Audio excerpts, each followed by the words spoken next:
your usual suspects, myself, Amy Dulcimer, and Adria Katka. We're really glad to have you back with us again today. We are on webinar 2. Hopefully everybody already has all the dates on their calendars, but as a reminder, we'll be coming back together again on December 3rd. You should have completed action plan steps 1 and 2 by today. So like we talked about previously, the quality indicators are a part of this whole structure that we'll be talking about, and it's that key set of features the IET program should aspire to have. We're going to spend some time today digging into the many aspects of these 5 categories, but today specifically, we'll be focusing on program design and student experience and progress in particular. Let's go ahead and reflect on our agenda. We're going to first jump into student recruitment, then we're going to talk about intake and onboarding, and then we'll shift our focus to retention and wraparound services before we wrap up with Adria. The handouts are in the chat, so please make sure you have those accessible and available. Also, as a reminder, all of our handouts and materials are also available to you in Moodle. So let's go ahead and jump in to our day. So before we jump into student recruitment, I do want to call out that student recruitment connects the quality indicator number 6, which is to have an articulated marketing and outreach plan to reach potential students within the community. So let's jump in. First, we're going to start out with a poll. What tools are you using to recruit students right now? What are you already using? And you can select as many as you need. If you're doing all the things, awesome. All right, so what are you using? Social media, brochures, word of mouth, newspaper, mailing list, something else that you want to share with us in the chat? Please let us know. So far, 60% of you have responded. You guys know how I feel about A's. Oh, we just jumped up to 86. Okay, can we get, before I could even finish it, thank you guys. We have an A, 93%. Only one person has responded. And if you're not able to see the poll, never mind, we just said 15%, 15%, 15 out of 15, 100%. Great job, everybody. So let's go ahead and end the poll. So it looks like the majority of us, all of us, are using brochures. Most of us are using social media and word of mouth. A few of us are still using mailing lists, which are cool. And then someone else said other, please specify. So please add that into the chat, what the other thing is. All right, very cool.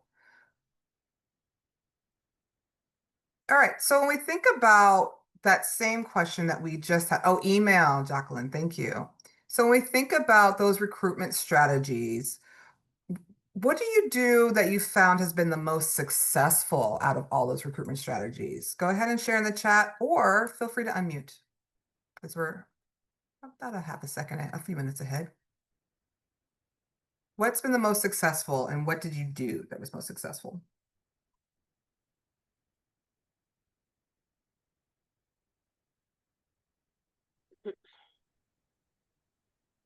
I can Go ahead. something.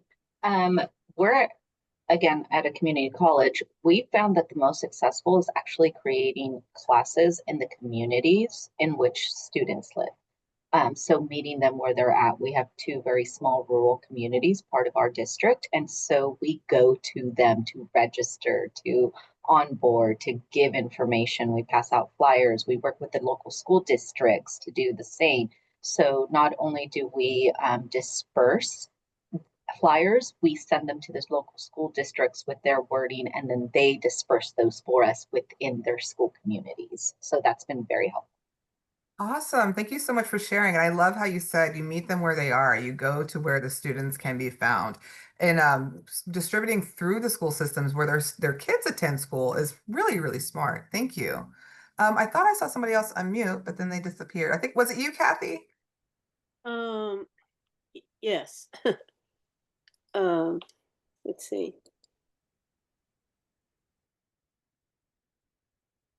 Oh, you muted yourself, Kathy. We'll come back to you in just a second.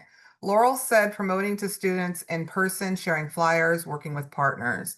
Go ahead, Jacqueline.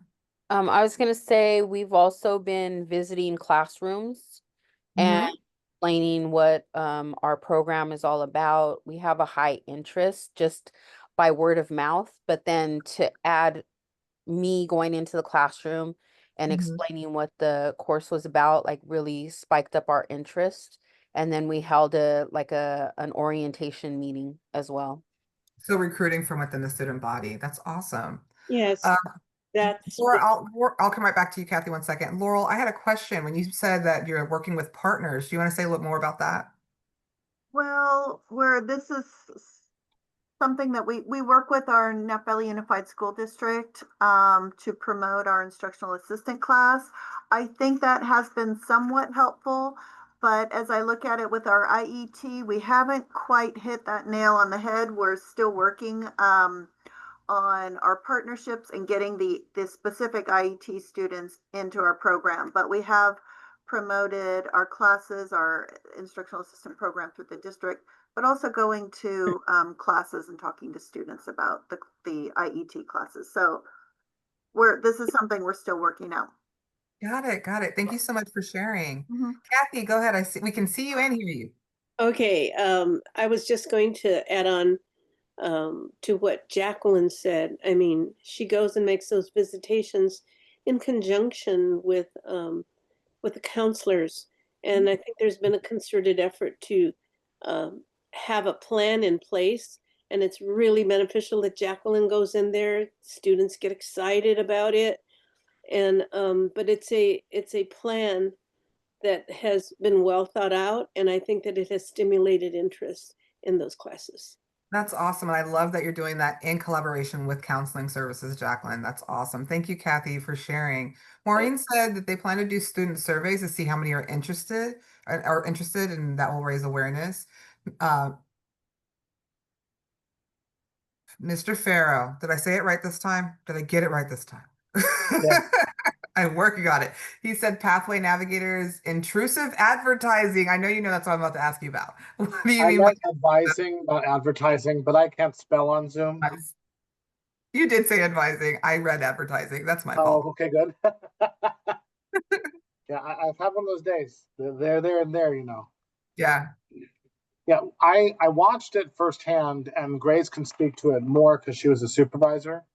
But when we had a pathway navigator that was doing some of that intrusive advising and constantly keeping up with those students, Mhm. um, you see the program, your students access faster. Got it. Got it. Yeah. So a lot of recruiting within, a bit of recruiting externally, lots of word of mouth, which tends to be pretty effective. So let's go ahead and keep moving here. So when we were actually thinking about suggestions for student recruitment and when you're thinking about what you're going to be doing, you want to consider how you want to reach your target population, right? Like who are the people that we need to get into our classrooms? So effective outreach and recruitment requires strong knowledge of the IET program's target population. So research on the target population. In other words, who are those within your community that you could be serving that you may not already be serving? Recruiting from within is awesome. We want to do that. We want to keep our students moving and continuing on to a higher pathway, et cetera. But you also want to think about if there's folks within your community who may not know that you're available and that you're open, that you have these awesome programs. You also want to consult with partners, like some of you are doing, on the characteristics of your IET program's target audience and how to best conduct outreach to recruit participants. So we like to think about a no wrong door approach. If they're coming in through CTE, if they're coming in through ESL, et cetera, either or could be IET students. So if someone's interested in either one of those directions, you may want to think about would IET work for them. You also want to consider a variety of audiences, including learners who are currently enrolled in your adult education programs and also other untapped participants. Your census is actually a really great source of information about how many people have less than a high school diploma in my area, how many people speak languages other than English in my area, what are the education levels of folks in my area. That can kind of give you information about what is the target demographic that you want to kind of be looking for and which community centers and organizations, et cetera, can I partner with to help reach those folks. Similar to how you all are, how some of us are already communicating with the local schools in the elementary and secondary level so that their parents can get access to this information. That's really great practice. Another thing, which is already mentioned, is surveying existing marketing materials for ideas, and then also looking at what you already have. So before creating new outreach materials, you want to identify and review what you already have for messaging ideas. You might already have things that are really great and could be upcycled or just rebranded, etc. You want to reach out to other IET programs, partners, and stakeholders and ask them to share their outreach brochures and posters and other materials so that you can learn from them, get really good ideas. Leverage existing resources from other state agencies and initiatives. If you see something that works really well, don't recreate the wheel, just upcycle. That doesn't mean plagiarize. I'm not saying steal.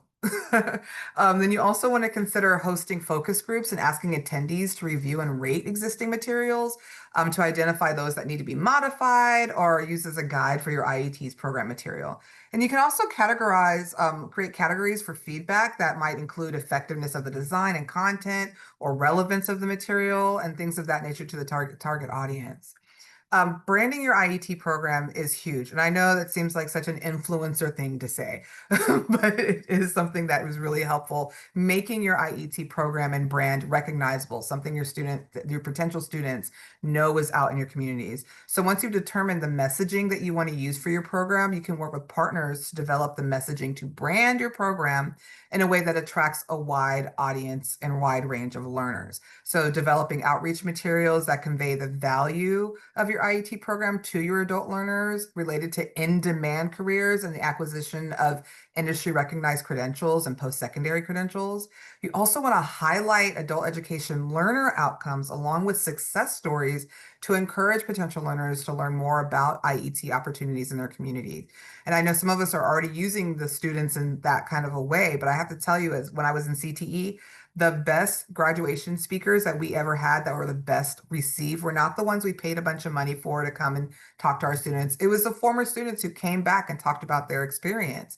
And they would talk about encouraging learners to move forward as well. You also want to think about the design of your marketing materials, use accessible language that speaks to multiple audiences, and also market in a way that you're reaching your target audience. An example I use all the time, I was talking with a particular program, they were marketing in English and Spanish. They were not getting a whole lot of hits.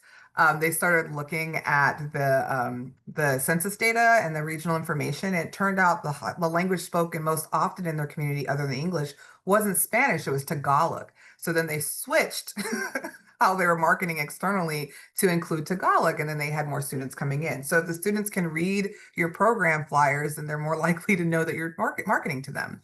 You also want to use visuals to convey the IET program's opportunities, credentials offered, and support services. You can create really cool infographics that show you how much money a student can make at various points on a pathway. Money and earnings are really great motivators for students to actually want to engage with something and continue on the pathway if they know, okay, I'll make $36,000 on this rung of the ladder, but if I move up here, I'm up to 62,000. And if I go to that next level, I'm at 80,000. That's a big motivator for folks.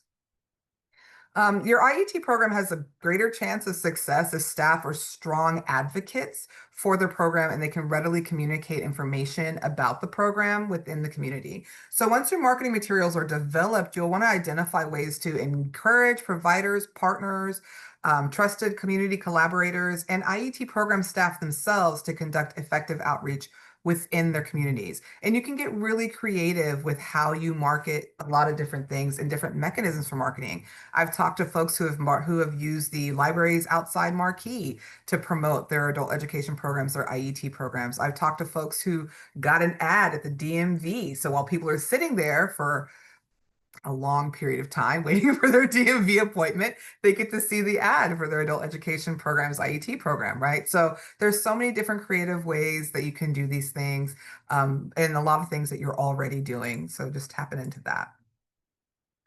So in addition to staff and partners that we mentioned on the previous slide, there are also other opportunities for recruitment in addition to incorporating recruitment into student advertising efforts. And these are some more suggestions. One is one that a few of you are already doing, which is recruit current English as second language students to talk about what they're already doing with other students. So if you have students who are maybe advanced ESL in an IET program, they can talk to your beginning and intermediate students about moving up into the IET program as they advance within the levels. Students that are on career technical education registration or in current CTE classes might be really great recruits and applicants for your IET program. My CTE classes always had students who could benefit from IET support. So ultimately, we integrated business math and business English that became a part of all CTE programs. Students could test out of it, but it was automatically part of the program. But if you're like me, you also have students who could benefit from ESL support. The reason we started even doing any type of integration and all of that kind of stuff was because we had people who did not speak English in the program that I just was having a really hard time understanding how best to communicate the terminology to them and how best to support them, etc. So hanging out in that ESL class taught me a lot of skills and things of that nature. But there were some students that we just referred to ESL and they were dual enrolled in the CTE program and the ESL program.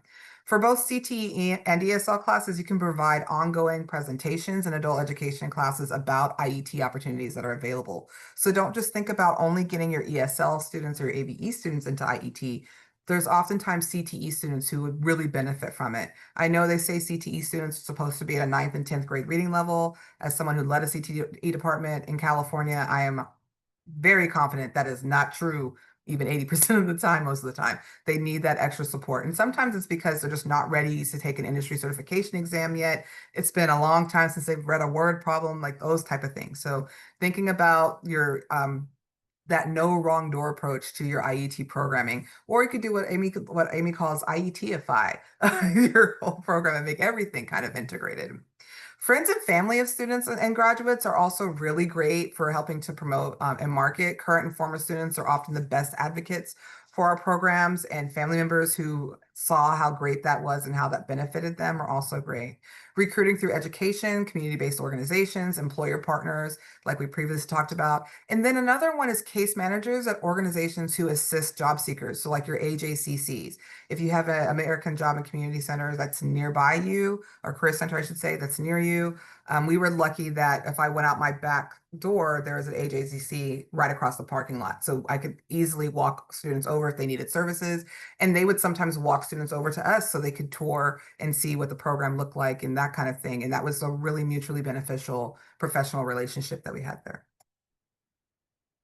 So let's talk a bit about intake and onboarding with Amy Dalsimer. Wonderful. Thanks, Sudie. I'm going to share my slides. Okay. So once you recruit students or get the word out through all those wonderful ways that you guys shared and that Sudie elaborated on, we want to think about designing an intake and onboarding and orientation services that help students onboard successfully and provide supports that help students persist and succeed ultimately in the program. And that's quality indicator number 7. So I'd like to ask you all, just take a minute and think back to a time when you attended a successful orientation for something that was new to you. Could be something like a new educational program, a master's program, a new job that you got, or even like a gym membership or something new you were learning to do. What kinds of things made you feel comfortable and helped you feel ready to succeed at that new orientation or venture that you were taking on? And I'm going to give you a minute to respond in the chat.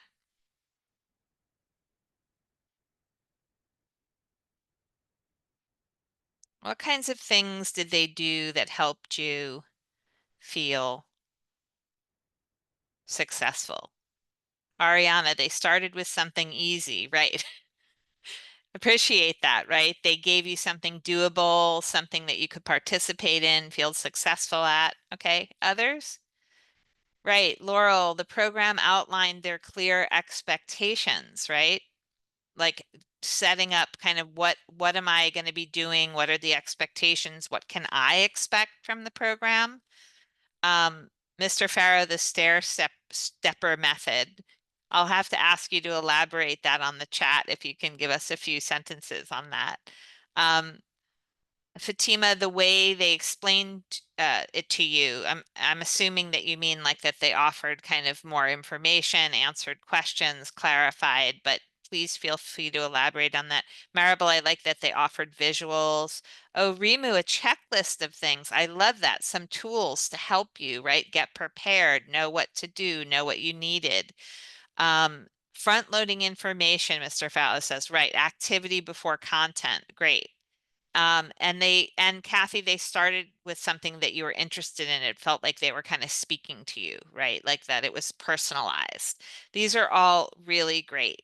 So thinking, holding on to that and what you experienced, some of our students come to us because they were previously unsuccessful in school. Others are there because they're new to our country and they need to learn the language. And they may feel much like you did in that new environment, right? Not knowing, feeling uncertain. So just getting students to sign up for our programs really isn't enough, especially in IET. So once recruited, they really need to go through a thorough intake and onboarding process to make sure so we can make sure they're eligible, but also that it's a suitable program for them. And importantly, that they're really prepared to start a rigorous course of study. And this is all before the classes begin. And so how does a robust student intake and orientation contribute to student retention? Um, and I'd love to see in the chat like what you guys think. How does designing that front end help with later on retention? Or does it? And I see you guys have put more ideas about what you might do, Q&A time, contact information in case questions come up. Those are all great. Yeah, Connor, setting things off on the right foot helps students stay connected even when things become challenging for them. Exactly, right? It's foundational. It's like starting off from a place of strength when you offer robust intake and orientation. So, if you want to create a successful IET program that really supports your learners, it's important that we think beyond like the curriculum and the skill building and the instruction that we do to really consider the student experience and the support that we want our learners to have in our programs. And this includes their experience kind of in all the stages. So that pre-enrollment stage, right, that starts before they start classes with that effective outreach and information, those recruitment activities that help to set expectations. Then that enrollment and intake and orientation piece, right, where the learner experience is enhanced and when the foundation for that success is addressed and also tailored to each individual's learning needs and their goals. Then you have obviously the participation phase when they're in the classes and what kind of counseling and support are we pushing in to ensure persistence and success. And finally, as we talked about last time, that transition, right? How are we supporting learner preparation and decision making and action when it comes time for them to transition to that new and better job, new career pathway, or into additional post-secondary education and training. So we've posted a link in the chat around the design and enrollment and intake process from the IET toolkit, which gets into this a bit more. We just want to make sure that you guys have the that piece of the toolkit in front of you today. So we're gonna I'm going to ask you now to think about your intake and your orientation, right, for IET, and ask you to annotate this slide. Which of these IET intake goals do you feel you address already in your IET intake and orientation design? Are you gathering baseline information from prospective students to provide appropriate guidance at the front door and to determine their program eligibility? Are you assessing students' educational backgrounds and skill levels, right? Like, so how are you looking at what they are, what they've done? I see some check marks coming in. Are you introducing students to the specific career pathway to determine their interests and suitability for that specific pathway? Are you establishing expectations for participation and program and reviewing program requirements? Are you planning for success and troubleshooting any possible barriers they might have to succeeding in the program or even attending the program? And finally, are you motivating and exciting students for their next career move? So I see a lot of checks coming in. I'm going to give you one more minute. So it looks like a lot of you are doing a lot of these things, which is awesome. Maybe fewer of us are introducing students to that specific career pathway and kind of determining their interest and suitability for that pathway. So that's great because that's something we're going to talk about today. It looks like a lot of you are gathering that baseline data to determine eligibility and assessing their educational background and skills. Great. Awesome. So Maria, could you go ahead and erase those? So many IET programs including the ones that I ran at LaGuardia Community College when I was a director of a very big adult ed program, use a multi-day or multi-step intake process to provide information about the program, establish eligibility, help students plan for success, and begin to identify supports and barriers to attendance. These intake days can often be and are often scheduled at the same times and days as the classes will be running, because this is really a way to determine if students are available and can show up on the required days and times of your classes. It's kind of like the first persistence challenge, right? Multi-day attendance or intake also demonstrates student persistence and follow through, right? So it's a way to see, is the student going to be able to do this, follow these steps and show up? However, just know that many of these components can be and are offered online, or folks will have a 2-day process. None of this is a must do, but thinking about some of these activities and how to build in a structured process is really what we want you to think about today. So I'm going to talk to you a little bit about each of these days and what we did at LaGuardia. So on an example of day one activities that we did at LaGuardia and that you might think about doing is to help students explore that career fit that some of you said you really hadn't been doing. So for example, California has the California Career Zone, and it's part of CDE's California Career Resource Network. And the website has a lot of tools for students and educators, right? And Maria just posted that link. So students can do a little bit of research if they're applying, let's say, for a welding program or a community health worker program. You could structure some kind of an activity during the intake and orientation, asking them to look up the annual job openings in their area, average salaries, things that are typical activities of a person in this career, things they need to be able to know and to do in order to perform this career. The other activity, sort of eligibility and career exploration activity that we found really helpful at LaGuardia was showing these day in the life videos.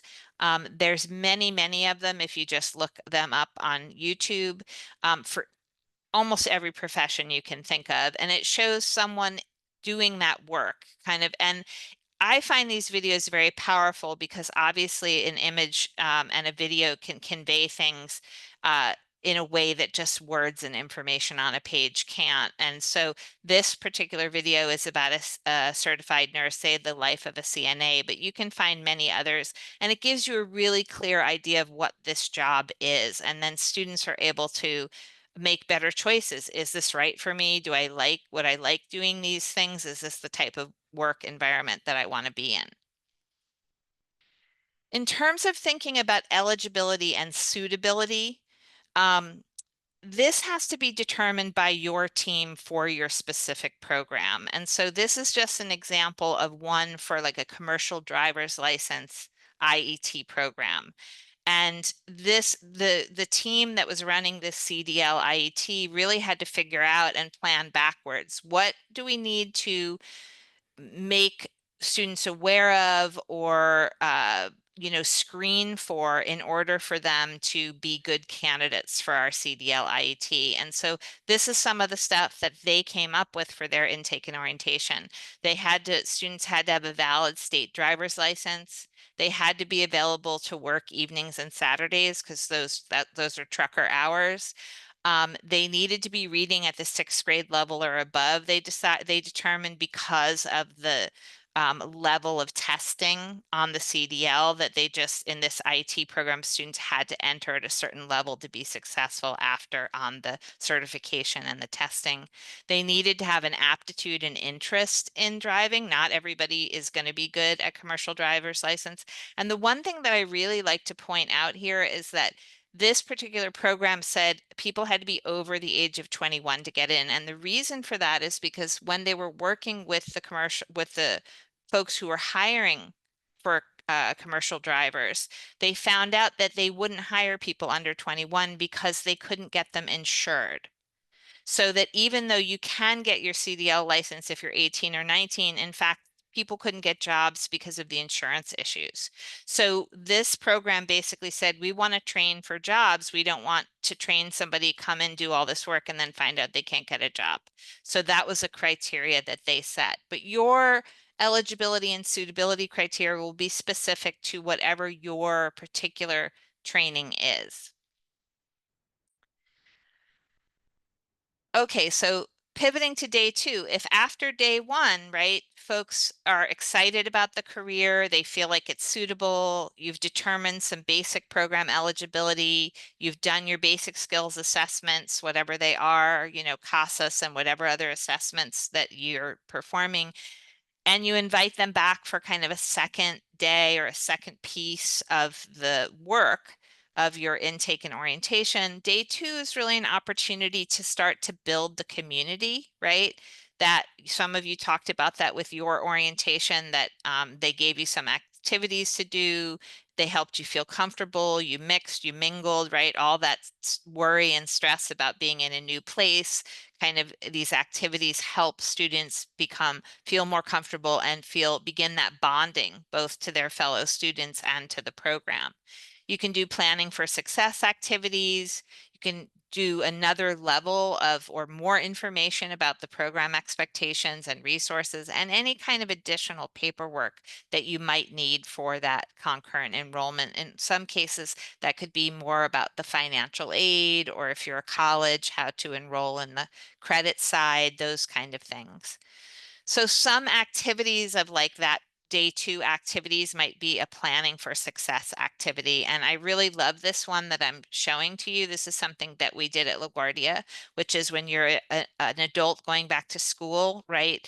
You've got to really think about how are you going to fit in class time and importantly, study time. And so one of the activities we did with our IET students at onboarding was we asked them to just fill out this 7-day calendar from when they woke up to when they went to bed, and ask them to fit in all the things, the busy things in their lives. Where were they, and putting in the class hours that they were going to be in class, and scheduling and study time. And this, I think, really helps our adult students really begin to figure out how to make the transition back to school because their lives are already super busy. And importantly, this idea that you're going to have work outside of class, not just when you're in class. Another example of planning for student success activities are these barrier buster activities. And we are linking those, thank you, in the Moodle, and also posting them so you have a template for these. So you ask students to think about, is there anything that may make it more difficult for me to reach my goals, such as transportation or childcare or even negative influences, right, in their life? And write them down and then think about how they're going to bust it, right? So this is the beginning of those problem solving strategies where as a program, you might be able to start leveraging resources, or if you have a counselor, or you know, different types of support services. This is where students begin to reveal that, and you can think about doing it before they start classes, right? Before they're in the middle of it and an issue comes up. And then finally, with day three, a lot of programs will do another step if they have staff capacity. Not every program does, but where they will do individual interviews to build those early relationships and the connections, and also to kind of dig a little bit more deeper with a counselor or a member of the program on those potential barriers that they've identified and how to help them, and also to help them identify the support. So this is another great tool that you can use. It's a support strengtheners. And so this one says, what personal support system do you have that's going to encourage you to meet your goals? Is it a friend or a family member? Maybe it's your church or a group you belong to. And it asks them to list the people or the groups that they know they can count on to support them as they're taking this next big step, right? To come back to school and to try to do school in their busy lives. And so this would be like a person or a group I can count on for support and how they can support me. An example of this might be that we've seen like someone will say, I need childcare. My sister's very supportive and I need childcare on the 2 nights I'm going to be in school. And I can ask her and she can support me in providing the childcare. Or I'm going to ask my spouse to cook dinner on Sunday night so that I can do my homework, that kind of thing. And they're really practical and just help kind of set the stage for success. All right. So what we'd like to do now is take a look at a couple of recruitment and onboarding case studies. These are programs that were written about, one in Maine, one in Rhode Island, one in Massachusetts, and one in Virginia, where they talk about designing their IET program and kind of what they put into place as part of their recruitment and intake and onboarding process. So we're going to send you to a random breakout group. You're going to be assigned just one of these states. So when you get into your room, if you're Maine, you're only going to read your Maine case study. So hopefully you all have your handouts. I'll ask, maybe we can post those handouts again. And just give me a thumbs up, you guys, so that you see the handout with the 4 case studies, the 4 states. Sudie, let me know if people are doing hands up because I can't see everyone. Do you all have the case studies? Maine, Rhode Island, Massachusetts, and Virginia? Getting lots of thumbs ups. Cool. Awesome. So you are just going to do one. You do not have to read all the states. You'll just do the one for the room that you're assigned. You're going to have 10 minutes and we're basically asking you to read the case study. It's very short together and then answer the questions. What methods did they use for recruitment? What onboarding techniques did they use? What were any assessments involved or required as part of that? And what challenges did they have and how were they addressed? Or what adjustments were needed, if any. And we're going to ask you to be prepared to report quickly on your findings when you come back. So with that, we are going to open the breakout rooms and you will talk with your states, Maine, Rhode Island, Massachusetts, or Virginia. Hey, welcome back, everybody. All right, so I know that wasn't enough time, but I'd like to ask each group, I'll call you up one at a time. Hopefully you have a speaker for each group, and if you don't, maybe nominate somebody Amy, to the groups report. are rejoining still, I think. Do we Oh, have anybody back yet? is everybody back? In about 15 seconds, the Oh, last group should be joining us. okay. Oh, sorry, guys. I got excited They're seeing all really your faces. maximizing it in that group, yeah. There's 2 types of breakout room participants. Those who leave as soon as it says the room is closing and those who wait until the room closes. All right. I think we're all back. Welcome back. I hope that was interesting for you to look at what some other programs have done or the struggles they may have had. So I'm going to ask each room to report back just really quickly, 2 minutes each, on what your state was, what methods they used, what kind of onboarding techniques or assessments they had, and what challenges came up or adjustments might be needed. So let's start with Massachusetts. That was Ariana, Connor, Maureen, and Mr. Farrow. Do you guys have a reporter?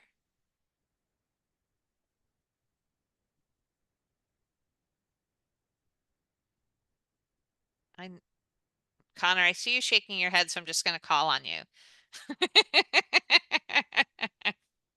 Yeah, I was trying to like don't say anything and look the other way, and then no one will call me, but it didn't work.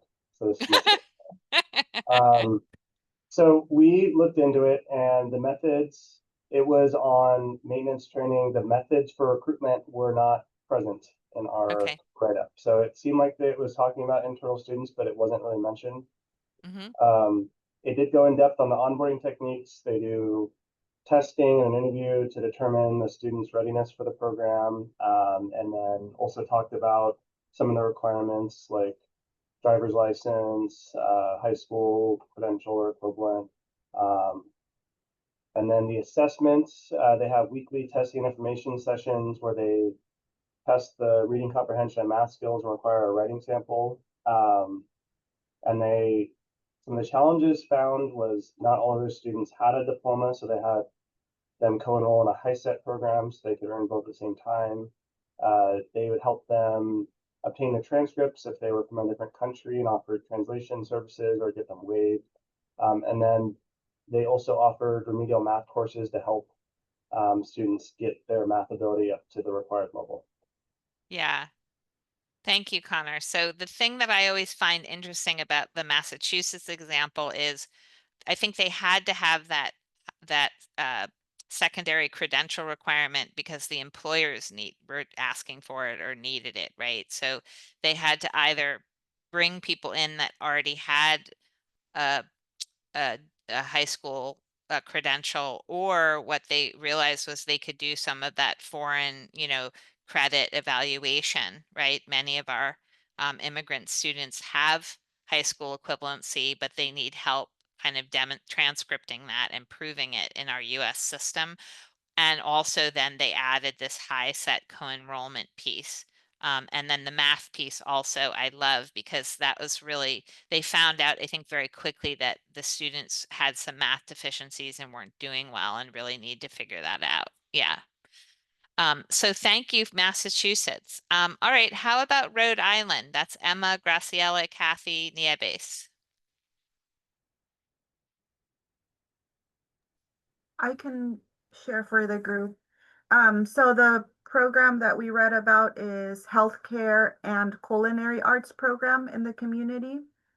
And the methods that they used for recruitment were current ESOL classes, friends and families, and they also mention trying to reach the low income or underemployed population, but they don't specify their techniques for reaching these populations. And then for onboarding techniques, they talk about an intake process that includes CASAS testing, interviews with staff, and activities with financial and job coaches. And for the assessments required, they have specific benchmarks for the programs. So for the healthcare program, it's a 208 or higher on the CASAS reading. And then for the culinary program, it's a 215 or higher on the CASAS reading. They also mention background checks. And for the fourth question regarding challenges and adjustments, they didn't really mention any. Mm-hmm. Great. Thanks, Nieves. That was Mm-hmm. great summary. And I think the background checks is an interesting thing, right? Because in healthcare, right, oftentimes you're getting those background checks, right?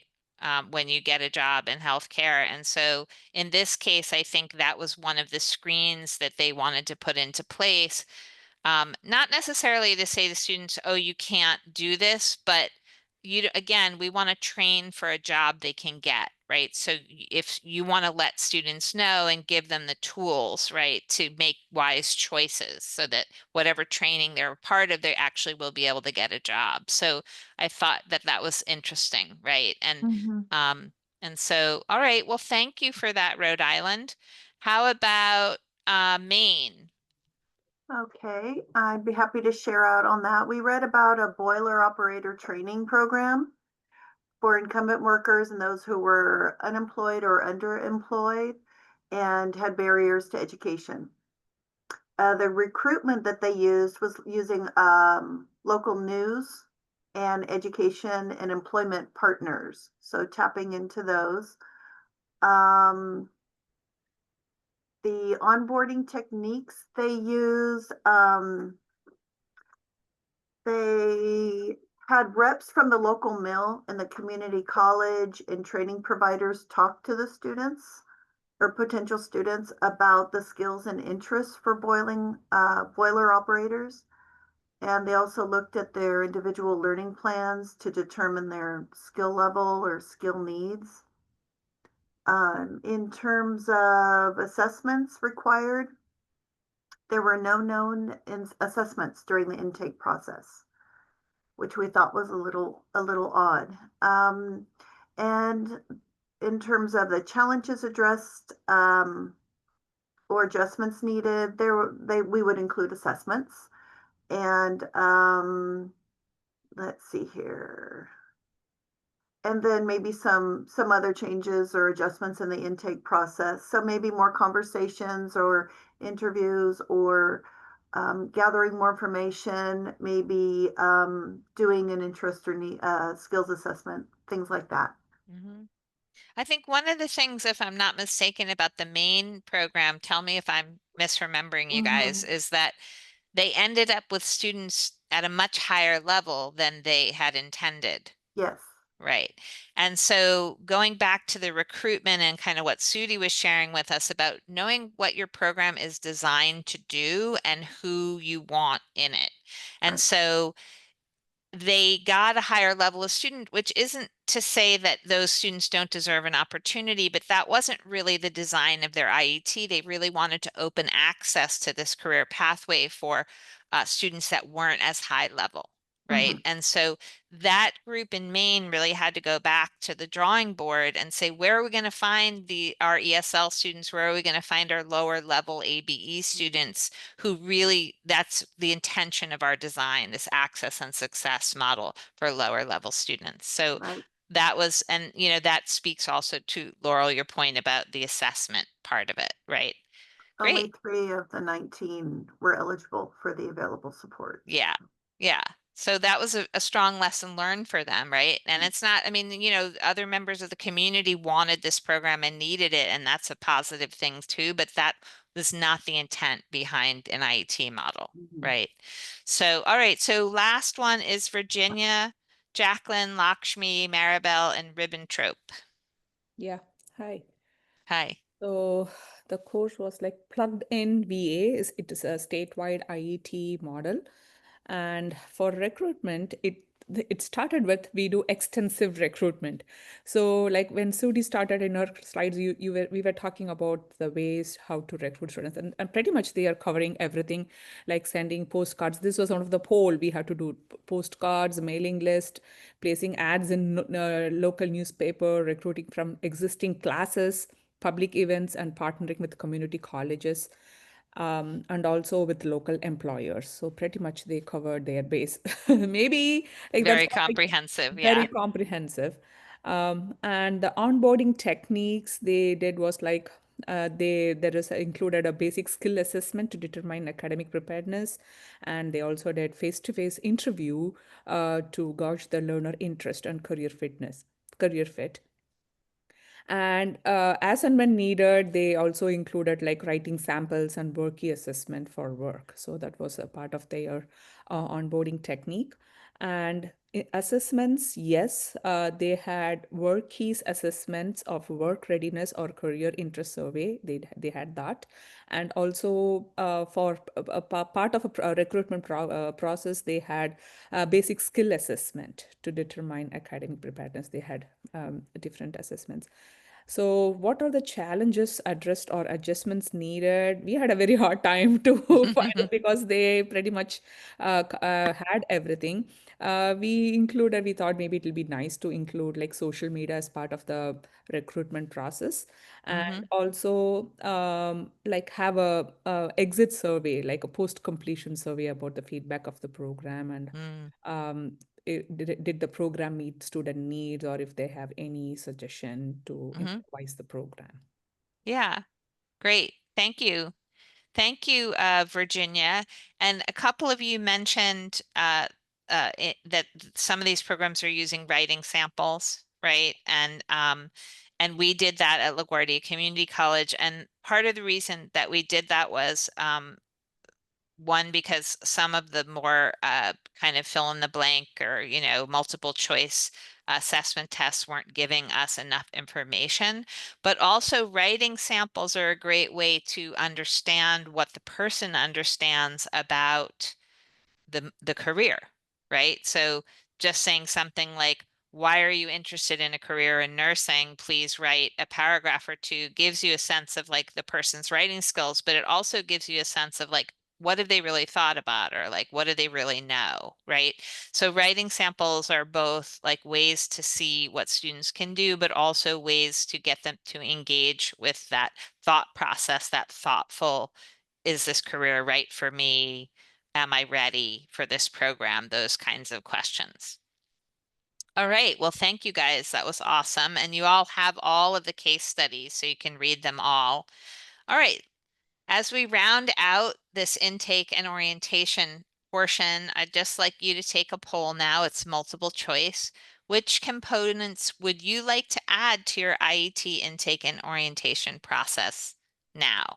So which do you want to add that you maybe don't have as part of your process? I'm going to give you guys a minute because you can answer as many as you want.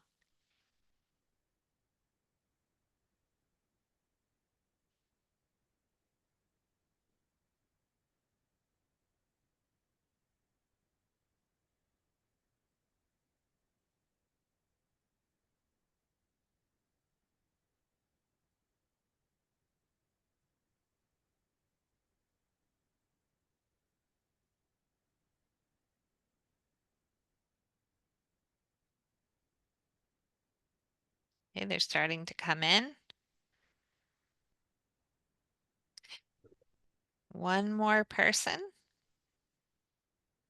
Shooty got 100%. I'm going to feel bad. We only have 93, but that's okay. I'll take it. It's an A. So let's publish the results. And you guys can take a look at these. I love to see this because it means that a lot of you have taken away a lot of ideas for your intake, IET intake and orientation process. And many of the things that we talked about or shared with you today are things that you want to explore and potentially incorporate. So really love to see that. And I'd love to see that bottom one begin building supportive peer culture and group culture as part of the intake process. Yeah, awesome. So with that, we're going to stop sharing the results, and I'm going to turn it back over to Sudhi.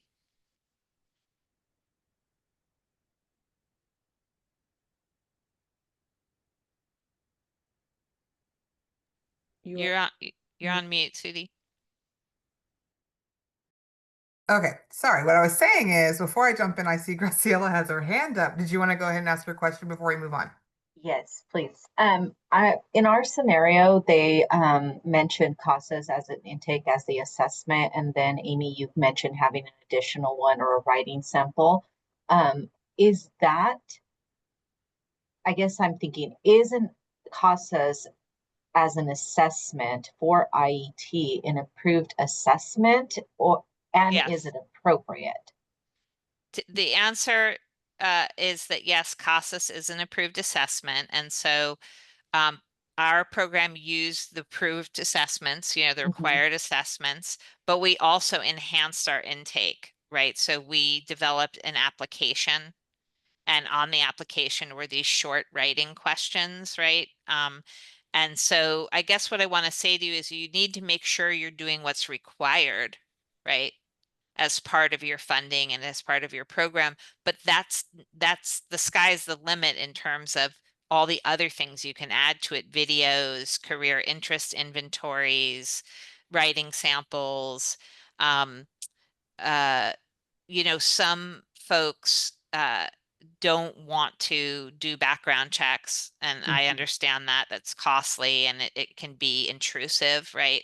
But what they will do often is say to folks in their orientation, if they're applying for a job, let's say like they're trying to be EMTs or healthcare providers, they will say at the orientation, if you will have a drug test and you will have a background check screen, like for criminal history.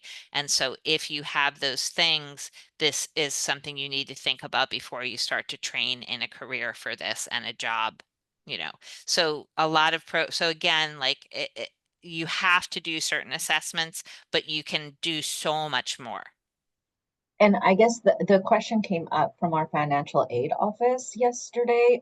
They brought it up on the ability to benefit because there's a lot on ability to benefit with IET or this type of Mhm. work, but they had specifically said that they did not believe CASAS could be used as an assessment. They were pretty adamant about that, which we use CASAS because we're WIOA funded. Right. So there's two different funding streams, ability to benefit Okay. versus CASAS. It may not be an adequate assessment for ability to benefit, but is the required assessment for CASAS.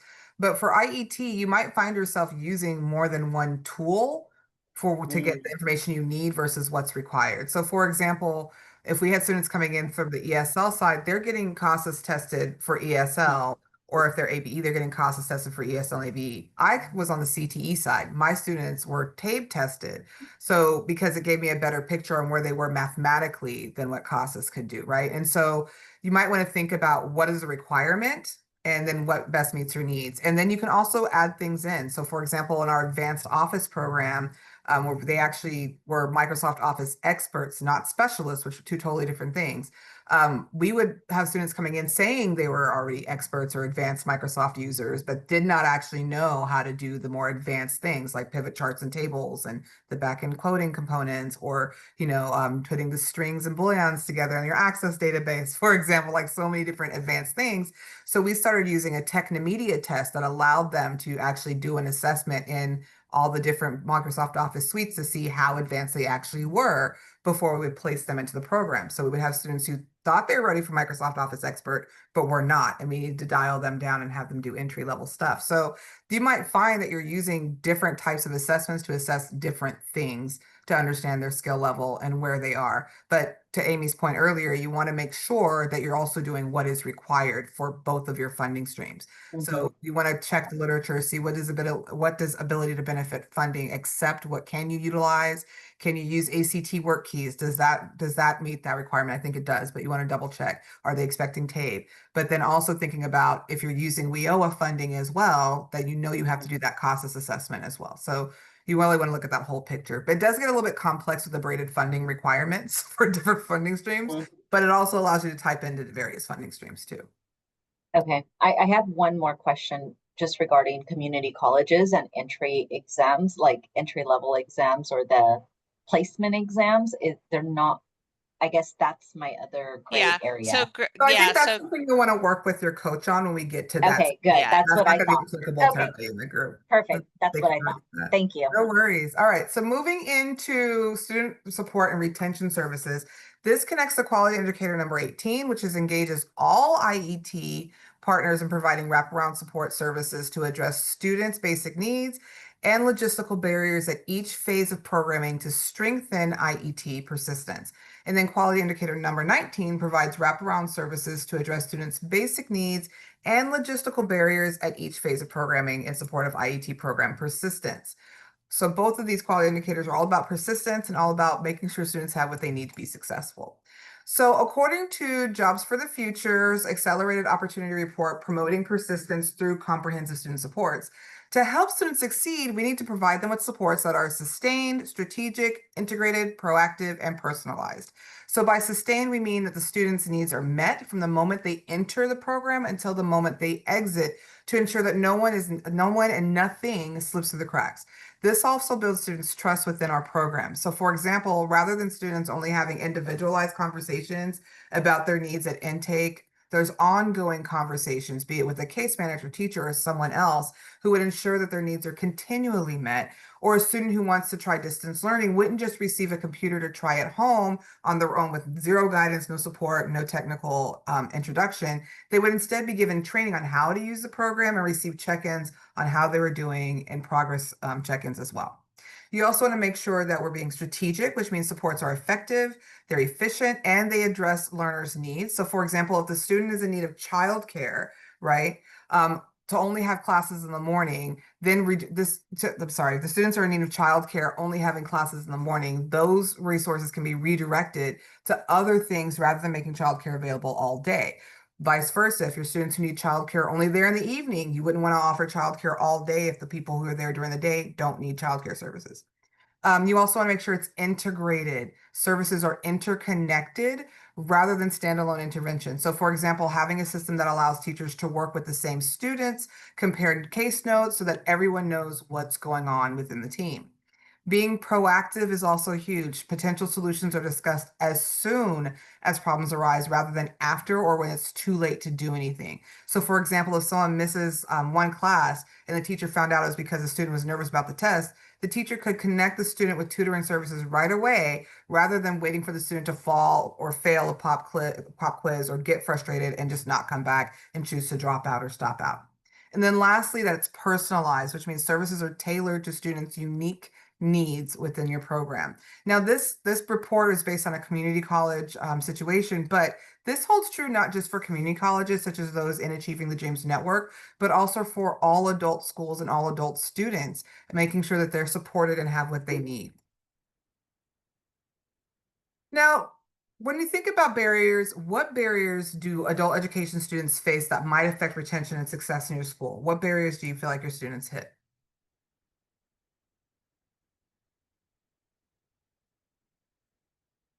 What do you think? What are common barriers your students run into? I see some of you are typing, so I will wait.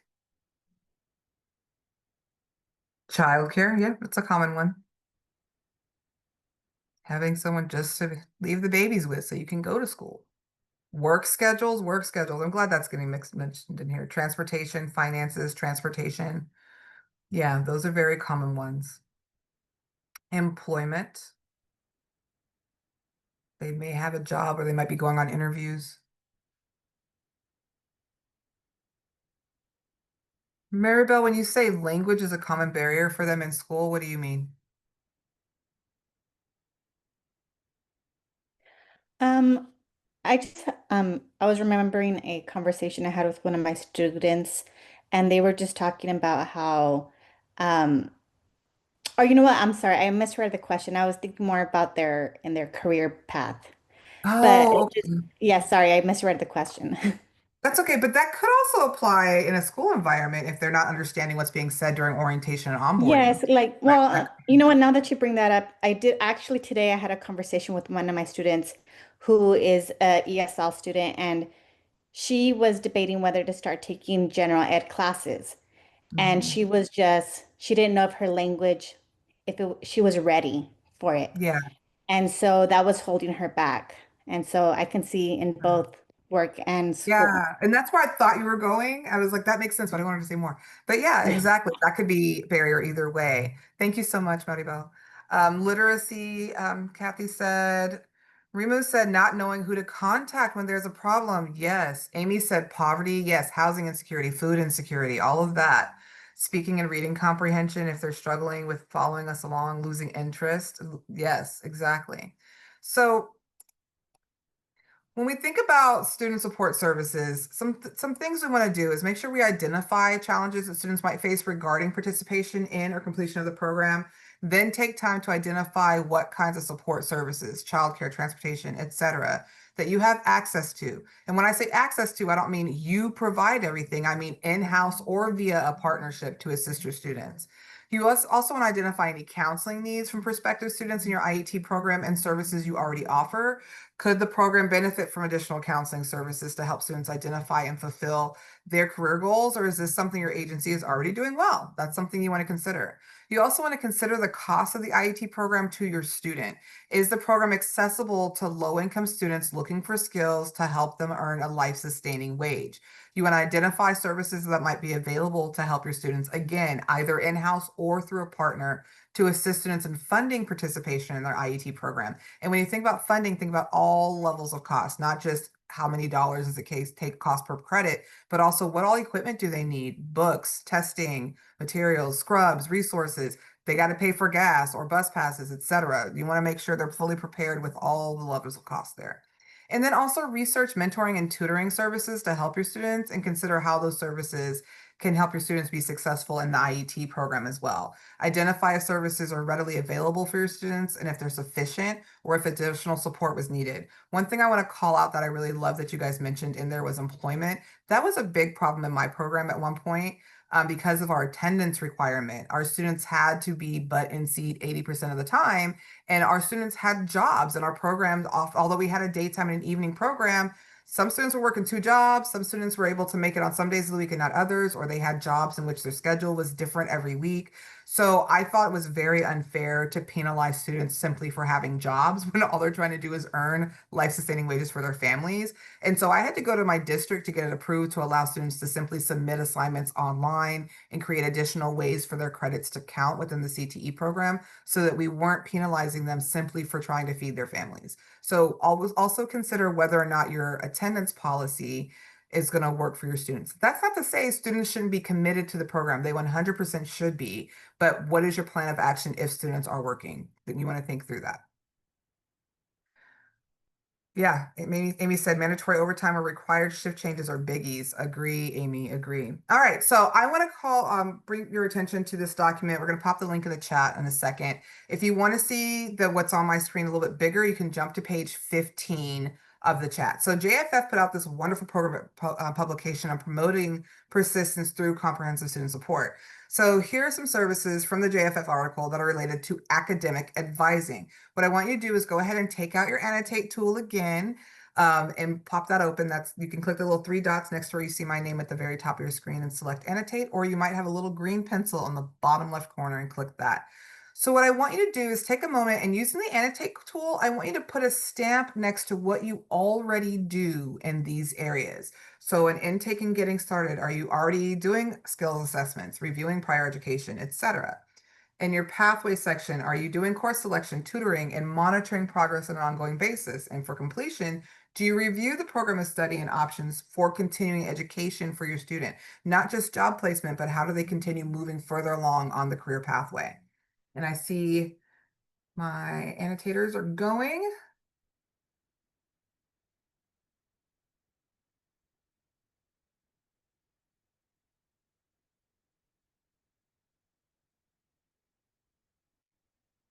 Okay, so we're gonna wind down here. So try to read all through them. So we have a few of these slides we want to do. Okay, it looks like we got a few more annotating. So it looks like we are pretty strong in the first part for the most part. Reviewing prior education didn't have as many checks as the academic skill assessment and discussing learning needs, but you're lots going on there. Within pathway selection, I only see like 4 next to course selection. Lots for tutoring, lots for mentoring, but it looks like we could spend a little bit more time helping them figure out course selection pieces. Keep in mind, course selection could be a lot of things. Does a student need ABE? Does a student need ESL? If they're doing a IET program, how far up the pathway are they going? What training courses do they need associated with that? Do they need ESL math, for example, and is that something available to them? And then last, completion of employment, reviewing programs of study. There's a few of us who are doing that, but not really. So you do want to make sure you're introducing students to what's next on the pathway so that they have the opportunity to keep moving forward. All right, let's go ahead and clear annotation and we're going to move on to the next one. All right, so this next one is specific to non-academic advising. Go ahead and use the annotate tool to put a stamp next to what you already do related to non-academic advising. Needs assessment. And again, when we say non-academic and a needs assessment, that means we're talking about, are they experiencing food or housing insecurity? Are they going to need help when it comes time to get that outfit to wear to an interview? Do they need help with food pantries? What other situations do they have? Do they have mental health support, physical health support, all kinds of different non-academic things that they may need support with in order to be successful? All right, so and when we have college courses on here, again, this is college specific, but available courses in general that you offer or that are offered by yourself or a partner, especially if you have really strong consortium partnerships. You might be like me at a K-12 adult school that worked with Los Badones College, and we had an understanding of what they offered and they knew what we offered. They were right down the street from us at their satellite campus. So if the student was interested in something that we didn't have, they could be dual enrolled with us in Los Badones College while taking a program with us. So it looks like we have a lot happening with the first one and even in the middle under pathway. Oh, wait, I couldn't see the ones at the top. Okay, please try to put your marks next to the bullet it's specific to, because I don't know if we're just decorating that at this point, but it looks pretty. But it looks like, again, we have fewer stamps going on in that completion employment section, making sure they're really ready to go be successful in the workplace. Remember, part of our IET programming is workforce preparation. So we want to make sure they have those time management skills. They know how to be organized in the workforce, all those 21st century skills, scans, soft skills, employability skills, whatever you want to call it, those skills in the workforce that can be applied to any job. All right, let's go ahead and clear that one and move on to the next. All right, this next one is comprehensive student support. We have our interest inventory and career exploration, like Amy was talking about, at intake, while they're on the pathway, providing opportunities for internships and job shadowing, along with ensuring the pathways are a good fit for student interest. And then lastly, connecting directly with employers, providing guidance on resumes and interviews, etc. Go ahead and put a check next to the ones you're already doing in this area. Or a stamp.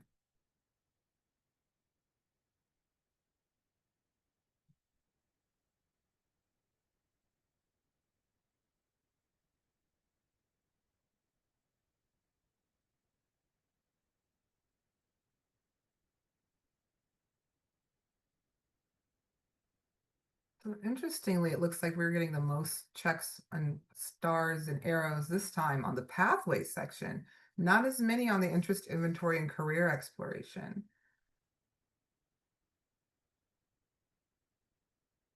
And you want to make sure that it's something that not only that they're going to be willing to do, but that they're going to actually want to do, right? That's why I think those day in the life videos are so awesome. Yeah, agree. Career services do seem to be an area of growth overall. All right, let's go ahead and clear that out. Let's move on to the next one.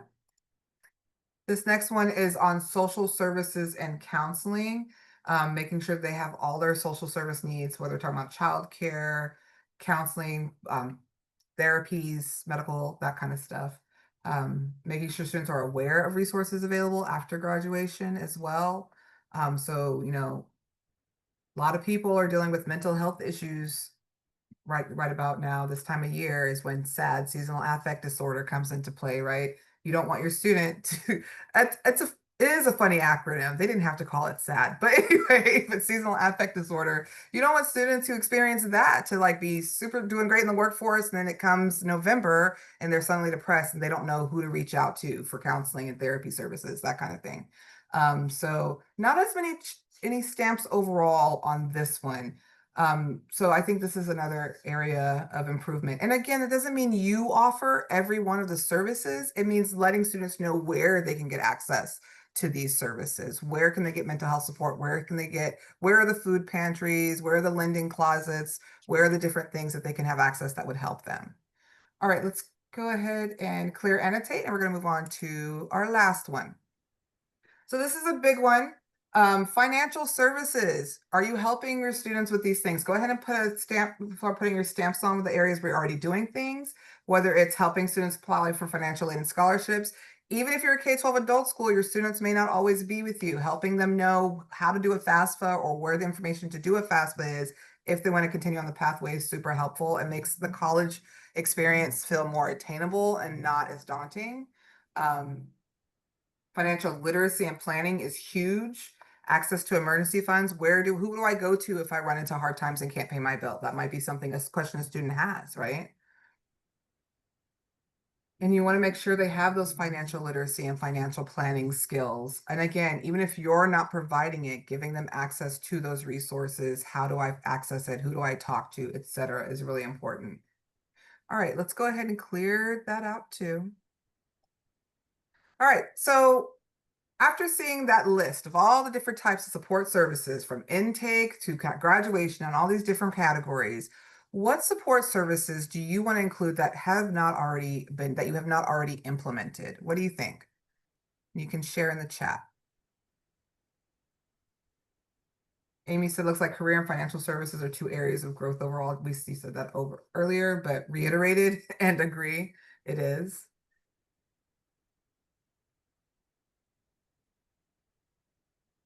Legal resources, yeah. That's really huge in 2025. I'll just leave that at that. But that's an important one, I think, to make sure you have included. And again, you don't have to provide everything. Go through 211, look on various websites, figure out who is providing what resources. If my student ends up homeless, who can they call? If my student needs food or their child needs food, who can they call, etc. You don't have to be the be all end all of all supportive services and wraparound, but it is important that you share that information with them upfront with all students. One thing I also want to mention, I'll get off my soapbox and pass it to Adria, is make sure all students get access to these resources and you don't only tell students who tell you they have an issue, because some students are not going to be comfortable saying, hey, I'm food insecure and I don't know if I'm going to have food tonight. Just giving them access to those resources in advance to everybody, it helps people from feeling othered and it makes them feel a little bit more comfortable tapping into those resources. All right, and with that, I'm going to pass us over to Adria for wrap up. Thanks, Sudi. Make a quick transition here. And yes, we'll just go into some wrap-up content. So let's talk about this. Let's talk about challenge stories. This clinic is a great opportunity for you to benefit from all the great minds here in brainstorming how to address some challenges that you face. And for this assignment upcoming, your team will do the following. You'll confer with your program team to identify a challenge that you're facing or that you have faced in developing your IET program and that you're still trying to solve. Then we'll ask you to write a 1 to 2 paragraph challenge story that describes the specific challenge that you're facing as you implement IET at your site. We know that each program's challenge story will be different and will depend greatly on where you are in this implementation cycle and your IET experience thus far up to now. You may be focused more on getting started type topics such as identifying staff, recruitment, intake, orientation, etc. Or you may have issues somewhere else in the process regarding retention, transitioning students to work, scaling up, etc. So identify a challenge that's authentic to your team, that's meaningful to your team. And then we will also ask you to include at least 2 questions along with your story. And we'll have you submit those by Wednesday, November 26th, which is just before Thanksgiving holiday. We will also ask you to share some of those stories during the online session that we have on December 3rd. And we can discuss them in more detail and brainstorm solutions, pooling this group's knowledge and resources and experiences all together. All right. I do have a couple of examples that we can share, so I'd like to run through these just quite quickly. So here's a challenge story. We're planning to launch an IET HVAC program in September. This is high demand in our area, so we want to meet the needs of local employers and our students. The problem that we've run into is that we do not have a CTE teacher for this program, and we are not sure how to determine entry-level academic eligibility for students. So there's a challenge, and that challenge might be addressed in our kind of conversation by asking some questions such as those questions that you see on the screen. How do we identify the best teachers for this program? And how do we identify entry-level academic eligibility using their CASAS cutoff scores? Identifying challenges in this way can help each team as you identify and chart your own path, but also can help sort of create an opportunity and a place and a space for those who are listening to contribute ideas based on our collected array of experiences. And so I will leave it at that and take us to one more example here in case we need another one. We launched our first IET course this term. It's a collaboration between ESL component being offered by our adult ed program and the CTE being offered by our partner. More than 50% of the students from our partner agency are English learners. They want the ESL instructor to give students one-on-one attention instead of the small group ESL class that is offered. And there's a lot of repetition in what is taught. So this team identified a couple of specific questions. How do we support ESL students in a credit CTE situation? And how do we develop students' independence and confidence to study on their own or in peer groups? So again, a couple of examples, and these will be due a week ahead of the webinar on December 3rd. So these will be due November 26th, and you'll see them there in Moodle.